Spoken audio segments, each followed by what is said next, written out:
गोपीनाथ मुंडे यांच्या निधनानंतर त्यांचे कट्टर समर्थक आजही पंकजा मुंडे यांच्यासोबत ठामपणे उभे आहेत.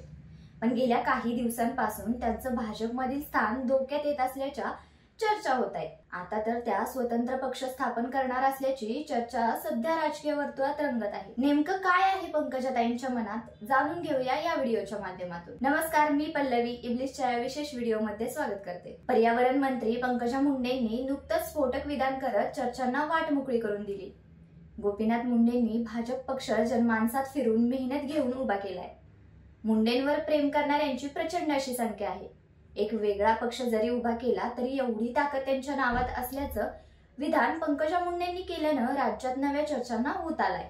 गेल्या काही दिवसांपासून पंकजा मुंडे यांचे भाजपमधील स्थान धोक्यात येत असल्याच्या चर्चा रंगू लागल्या. यामुळे त्यांच्या समर्थकांमध्ये अस्वस्थता पसरली. अशातच हे विधान नेमका कुणाला इशारा आहे याची स्पष्टता नाही, पण रोख कुणाकडे आहे हे स्पष्ट करते. 2019 मध्ये झालेल्या विधानसभा निवडणुकीत परळी मतदारसंघात पंकजा मुंडेंचा पराभव त्यांच्या कमालीचा जिव्हारी लागलाय. त्यानंतर पक्षासह देवेंद्र फडणवीसांवर त्यांनी फोडलेलं खापर आणि त्यांच्यावर असलेला राग अजूनही लपून राहिलेला नाहीये. मंत्रिपदाचा रुबाब, आमदारकी गेल्यानंतर पंकजा मुंडेंनी मोठमोठ्या भाजप नेत्यांवर उघडपणे टीका करून स्वतःच्याच राजकीय अस्तित्वावर प्रश्नचिन्ह निर्माण केले. भाजपच्या राष्ट्रीय सचिवपदी नियुक्ती आणि संघटनेची जबाबदारी आल्यानंतर माझे नेते दिल्लीत आहेत, राज्यात माझा कोणी नेता नाही, इथपर्यंत त्यांनी भूमिका घेतली.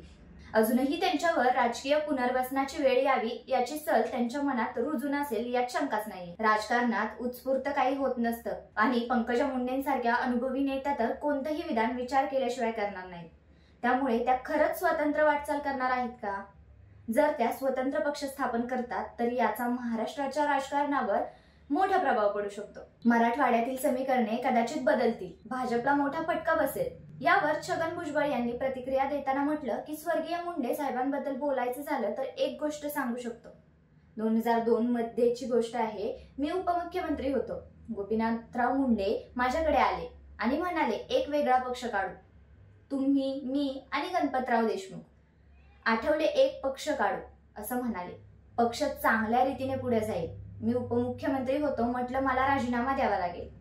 ते उपनेते होते, त्यांना राजीनामा द्यावा लागेल असंही सांगितलं. मी सांगितलं माझी हरकत काहीच नाही, इतर लहान घटकांना घेऊन पक्ष निघत असेल तर हरकत नाहीये असंही म्हटलं. पण नंतर त्यांनी तो विषय सोडून दिला अशी आठवणही छगन भुजबळांनी सांगितली. गोपीनाथ मुंडे यांच्या विचारांवर विश्वास ठेवणाऱ्या कार्यकर्त्यांसाठी पंकजा मुंडे यांचा नवा पक्ष म्हणजे मोठी संधी असेल का?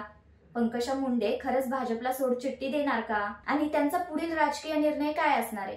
तुमच्या मते त्यांनी स्वतंत्र पक्ष स्थापन करावा का? कमेंट करून तुमचं मत नक्की सांगा.